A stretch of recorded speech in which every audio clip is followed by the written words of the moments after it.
नमस्कार दोस्तों, मैं उपेंद्र नोएडा से।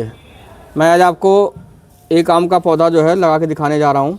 जैसा आपको पता है कि मैं पिछले जो है हफ्ते 4 पौधे मंगाए थे आम के, जिसमें से एक आम का पौधा आज मैं लगा के दिखा रहा हूँ आपको। देखिए ये पौधा है और ये देखिए ये अप्रोच ग्राफ्टिंग है, कॉन्टैक्ट ग्राफ्टिंग भी बोलते हैं, जोड़ कलम बोलते हैं, इसको 3 नाम से बोलते हैं नॉर्मली। ये जोड़ कलम का पौधा है, मैंने वेस्ट बंगाल से मंगाया था। देखिए इसकी जो है ग्राफ्टिंग बिल्कुल नीचे साइड है, जो कि बहुत अच्छी बात है।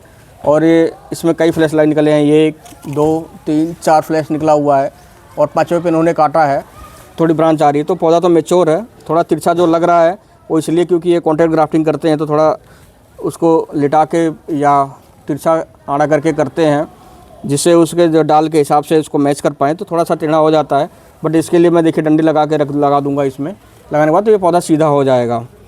तो अब इसके बारे में बता दूं, देखिए मैंने ये मिट्टी का गमला लिया है, इसके होल पे मैंने एक दिया रखा है और उसके बाद मैंने पहले मिट्टी भर रखी, जिससे जो है ज़्यादा लंबा टाइम ना लगे वीडियो में। तो मैंने इसमें आधा भर लिया था और बीच में देखिए मैंने इसको नाप के जो है इसमें गड्ढा बना दिया था, जिससे हमें ये और जिससे हम जो है। और उसके बाद क्या करा था मैंने, देखिए जैसे मेरा आया था पॉलीथीन वैसा ही है। देखिए बहुत हार्ड मिट्टी है इसकी और इसका रूट बॉल इसी में है, काफ़ी अच्छा है। और ये पौधा जो है, जो इस पौधे की वैरायटी में बताऊं, ये बेसिकली ऑरेंज शरबत है। इसकी जो है ये बेसिकली इसका जो टेस्ट आएगा ये ऑरेंज की तरह आएगा, ऑरेंज कैंडी की तरह आएगा, यानी कि सिट्रस जो फ्लेवर होता है उसमें ये फ्लेवर आएगा। ये अमेरिका की वैरायटी है, यूएसए फ्लोरिडा की है ये वैरायटी। और इसकी जो है 3 जो है इस ग्रुप में 3 पौधे आते हैं बेसिकली, जो है एक ही घर के हैं। ये लेमन मेरेंग, लेमन जेस्ट और ऑरेंज शरबत, ये 3 पौधे हैं। लेमन मेरेंग जो होती है इसकी माँ है, बाकी इसके 2 बच्चे हैं, जिसमें ऑरेंज शरबत है और लेमन जेस्ट है। लेमन जेस्ट जो का भी पौधा अवेलेबल है हमारे यहाँ पे कुछ लोगों की नर्सरियों पे, और इन दोनों का भी अवेलेबल है, बट बहुत लिमिटेड लोगों के दो एक लोगों के पास है। गुजरात में मैंने पता किया था वहाँ पे है, लेकिन वो ऑनलाइन नहीं भेजते पौधे, और वेस्ट बंगाल में है। बाकी जो लोग हैं उनके पास अभी नहीं है। हमारे इंडिया में लेटेस्ट वैरायटी है, हालांकि ये वहाँ के लिए लेटेस्ट वैरायटी नहीं है। इन तीनों में अगर मैं बात करूँ, लेमन जेस्ट की बात करूँ, ऑरेंज शरबत की बात करूँ और लेमन मेरिंग की, तो ऑरेंज जो लेमन जेस्ट है वो उस तीनों में से सबसे लेटेस्ट है। बाकी जो है लेमन मेरिंग जो है वो इनकी माँ है, बाकी ये 2 बच्चे हैं उसके, उसी के निकले हुए हैं। तो इसके बारे में पूरा डिटेल वीडियो दूंगा, आप ज़रूर ध्यान से देखिएगा। देखिए मैंने इसकी पहले मिट्टी बना के रख लेता हूँ, जैसा मैं पहले वीडियो में बताता ही हूँ। मेरे पहले की मिट्टी बनी हुई थी, इस मिट्टी में मैंने सिर्फ नॉर्मल मिट्टी ली थी और उसमें मैंने बोन मील, हॉर्न मील, जो कि इस गमले के हिसाब से 100-150 ग्राम मैंने मिलाई थी, और ट्राइकोडर्मा या फंगिसाइड कोई भी आप मिला सकते हैं, मिला के मैं रख दिया था।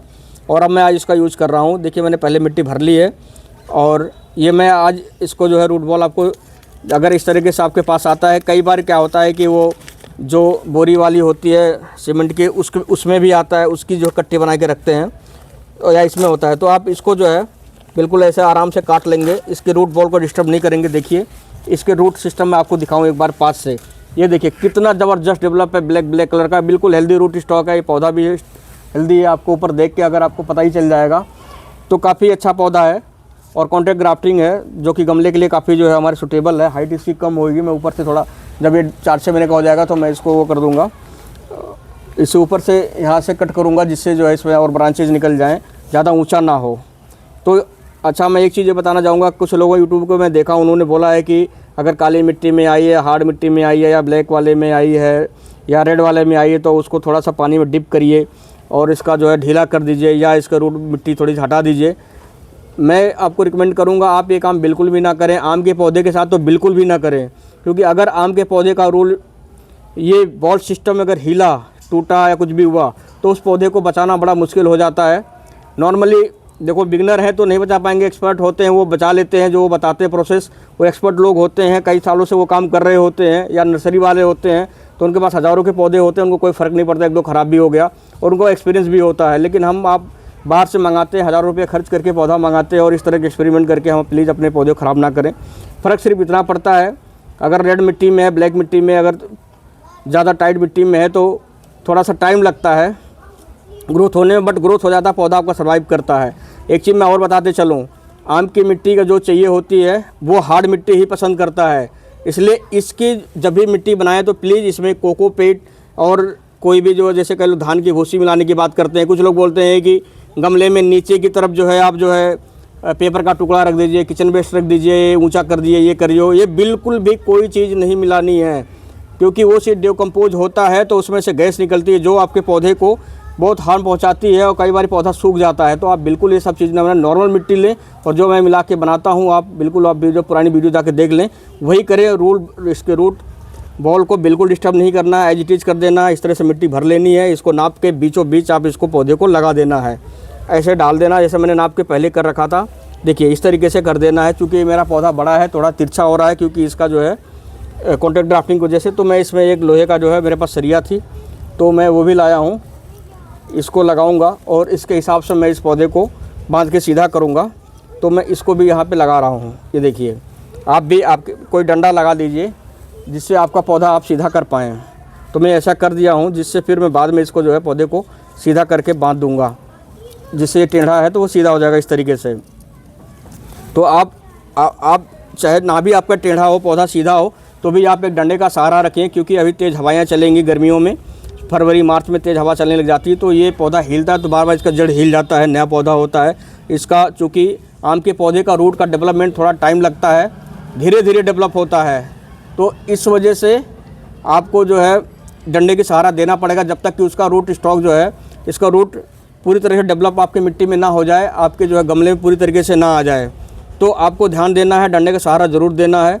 और इसके बाद ये डालने के बाद मैं बताऊंगा इसमें मैं पानी जो डालता हूँ तो उसमें क्या क्या मिलाता हूँ, वो बड़ा इंपॉर्टेंट है क्योंकि उससे आपकी जड़ जो है ज़्यादा ग्रोथ करती है। मैं जो खाद मिलाता हूँ मैं ज़रूर बताऊँगा और उसको आप पूरा देखिएगा ज़रूर। ये देखिए इस तरीके से करने के बाद मैं इसमें मिट्टी डालूँगा और मैं मिट्टी इतना डालता हूँ कि मेरे पास इसके डालने के बाद सब कुछ करने के बाद भी 3-4 इंची यानी कि 4 उंगल के बराबर मैं बोलूँ आपको जगह छोड़ के रखना है। फ्यूचर में आपको इसमें खाद पानी सब कुछ देने के लिए जगह होना चाहिए। और आप ये ध्यान रखिएगा ग्राफ्टिंग एरिया को कभी भी मिट्टी में कवर नहीं करेंगे, नहीं तो आप फंगल इन्फेक्शन हो जाता है और पौधा ख़राब हो जाता है। तो आपको ये चीज़ ज़रूर ध्यान देना है। देखिए मैं इस तरीके से लगा दिया हूँ और अब इसमें जो मेन वाटरिंग का खेल है जिसमें मैं केमिकल जो मिलाता हूँ वो बहुत ज़्यादा इंपॉर्टेंट है, वो मैं आपको बता रहा हूँ। ये देखिए मैंने ये पहले से ही जो है घोल के रखा हुआ है ये केमिकल और ये 5 ग्राम है। देखिए काला काला सा है, इसको काला सोना बोलते हैं, बेसिकली ये ह्यूमिक एसिड है। इसको देखिए मैं पहली वाटरिंग इसका करता हूँ और इसमें मैं अभी फंगिसाइड भी मिलाऊंगा क्योंकि जब ये पौधा मैं मंगाया था उस समय गीला था, मैंने इसमें कोई फंगिसाइड वगैरह नहीं मिलाया था क्योंकि इसकी जड़ गीली थी, मिट्टी जिसमें आया था ये, तो मैं उस समय इसको बिल्कुल नहीं छेड़ा था और बीच में बारिश हो गई तो मैंने कोई स्प्रे वगैरह कुछ नहीं किया। तो मैं अब इसके लिए जड़ों में मैं ये थोड़ा सा ब्राइटॉक्स जो है 2-3 ग्राम जो है मिला के डाल दूँगा जिससे कोई भी नुकसान ना हो। फिर बाकी के बाद में भी मैं जब रूटीन में डालता हूँ सारे पौधों में तो मैं इसमें भी डाल दिया करूँगा। इस तरीके से आप भी डाल दीजिएगा, ये काम आप ज़रूर करिएगा। अभी सर्दी का सीज़न है तो मैं इसको छाये में नहीं रखूँगा यहीं पे क्योंकि उतना तेज़ धूप नहीं हो रहा, अभी मौसम ठंडा है तो मैं इसको नॉर्मल से खुले में आसमान में रख दूँगा। लेकिन अगर ये गर्मी का सीज़न होगा तो आप इसको जो है छाये में रखेंगे 1 हफ्ते, फिर धीरे धीरे उसको जो है धूप में निकालेंगे, नहीं तो आपका पौधा स्ट्रेस में आ जाएगा और ख़राब हो जाएगा। अच्छा मैं एक चीज़ और बताते चलूँगा, कुछ यूट्यूबर बोलते हैं कि आप एप्सम सॉल्ट मिला लीजिए या माइक्रोराजा मिला लीजिए। देखिए वो भी काम करता है लेकिन जितना इफेक्टिव काम करता है ये ह्यूमिक एसिड उतना इफेक्टिव वो दोनों काम नहीं करते हैं। माइक्रोराजा जो है एक फंगस होता है जो हमारे लिए उपयोगी होता है, हमारे फेवर वाला जो है फंगस होता है, यानी कि बोलो मित्र कीट जिसको बोलते हैं वो होता है और वो इसके जड़ों में और मिट्टी के संपर्क में रहता है और मिट्टी से सारे जो है जितने उर्वरक चीज़ें होती हैं वो खींच के पौधों में पहुंचाता है, उसका वो काम होता है। और एप्सम सॉल्ट होता है, इसका मैग्नीशियम सल्फेट है, इसका काम होता है कि जो भी मिट्टी में आपके एनर्जी है, जो भी उसके अंदर जो है फर्टिलाइज़र है उसका जो है आपके पौधों तक पहुंचाता है, काम वही करते हैं। लेकिन जो रूट डेवलपमेंट जो इसमें होता है काला सोना में यानी कि ह्यूमिक एसिड में उतना बढ़िया उन दोनों में नहीं होता है, उसमें भी होता है बट इस कंपेरिजन में वो उनका कम होता है। अगर आपके पास ये नहीं है तो उन दोनों में से कोई भी आप यूज़ कर सकते हैं या तीनों में से कोई भी यूज़ कर लें, जो भी आपके अवेलेबल है, तीनों अच्छा काम करेगा। नमस्कार।